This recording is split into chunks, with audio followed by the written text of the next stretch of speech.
So I'm the first girl in my family, and I have 3 younger sisters, so we are 4 girls. My number one priority then was to get married. I was genuinely attracted to this guy, and I wanted to marry him. At the point, this guy stopped the car and asked me to leave. Like, he ordered me out of the car at midnight, guys. At him, I could see smoke coming out from this guy. Guys, welcome back to my channel. So in today's video, I would like to share with you all how I faced domestic violence. Okay, I used to be a victim of domestic violence, even though I've not really shared my story properly just yet, maybe yet. Okay, but then seeing things happen on the social media about the death of Osinachi, I think it's right time for me to speak up. Yes, I think so. I think it's right time I share my story with you all.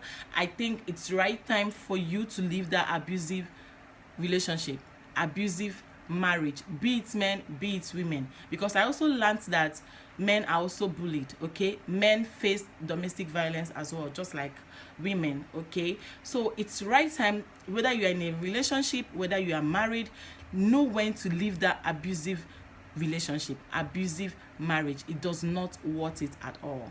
Okay, it doesn't want it at all. So I am here to share my story on domestic violence. If this is the type of video you want to watch, please keep watching. My name is Uju, and you are highly welcome to Uju's Space. Click on the subscribe button to join this family, and to my returning subscribers, thank you so much for watching. As always, let's just jump right into this video.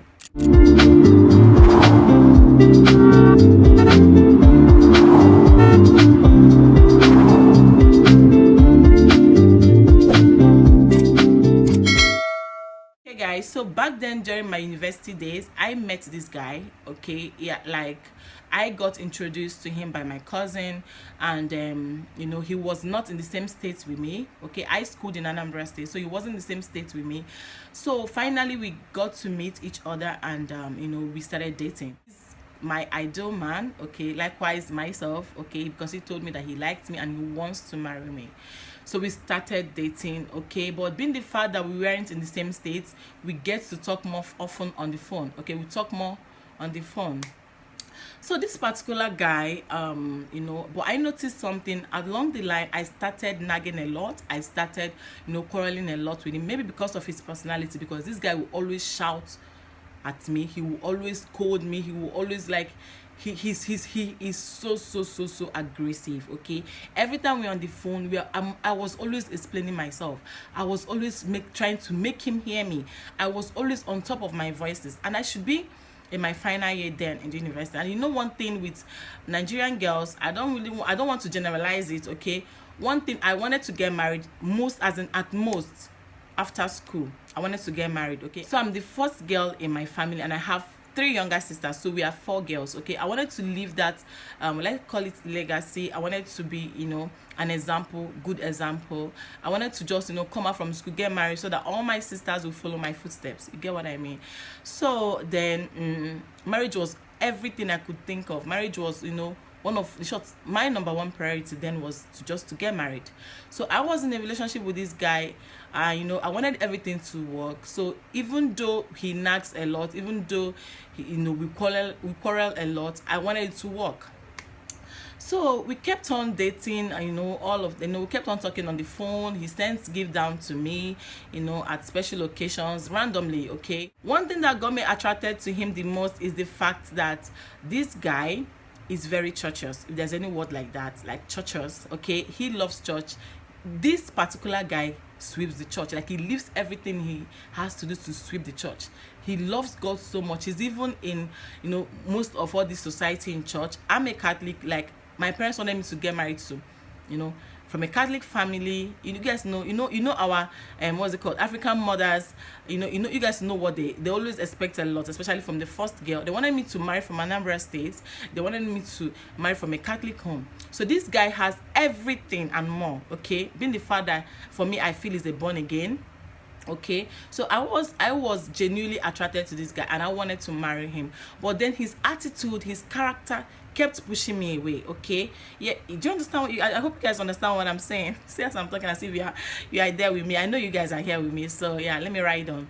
So fast forward to this guy came to see my parents. Okay, he has, you know, he came to see my parents, and he made his intentions known to them that he wants to marry me. Okay, yeah, me, I accepted low-key, nothing much, no diary yet, just let's say formal introduction. You guys get what I mean? Fast forward, let me fast forward this story so it doesn't get too long. Okay, so fast forward to there was a time we had an excursion in his state where he's based. Okay, so I came to his location, and you know, we decided to spend time together. That was more like our first time spending time together. We decided to hang out.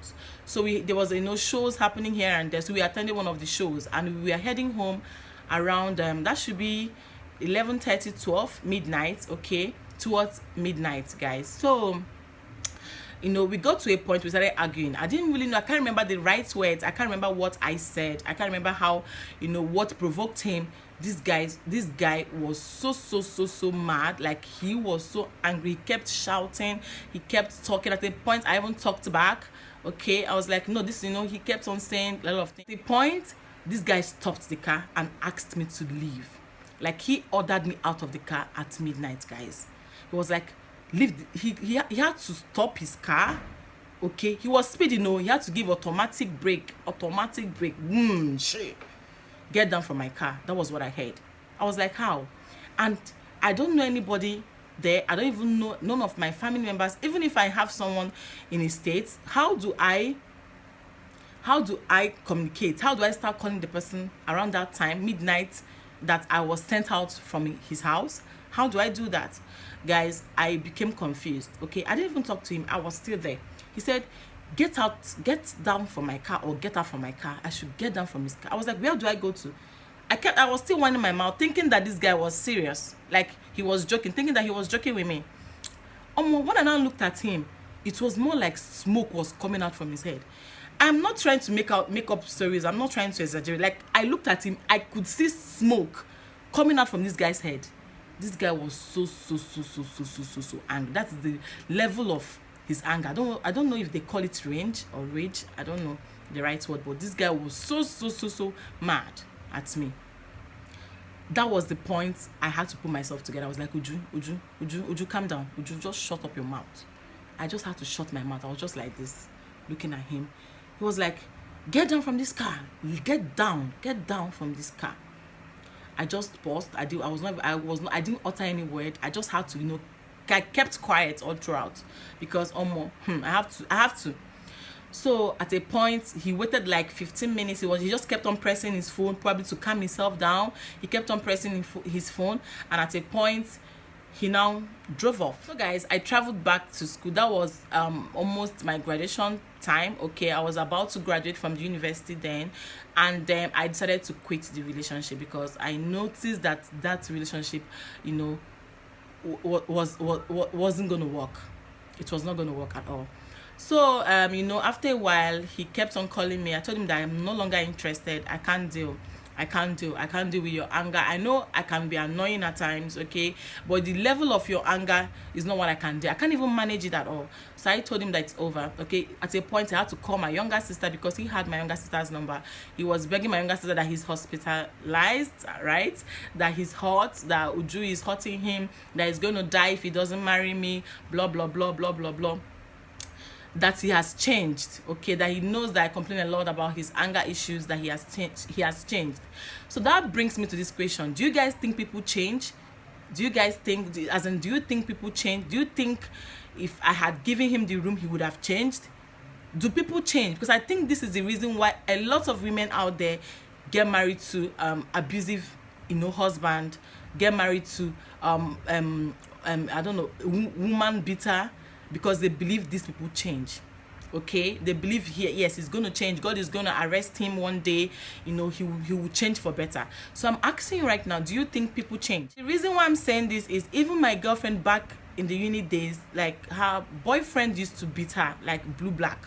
I don't mean her husband, I'm talking about her school boyfriend used to beat her Like, then the guy will beat her, you know, the next minute shower her with gifts, she will forgive the guy, the next minute this guy will beat her at a provocation slightest provocation. This guy was just, at a point I told this girl, what are you doing?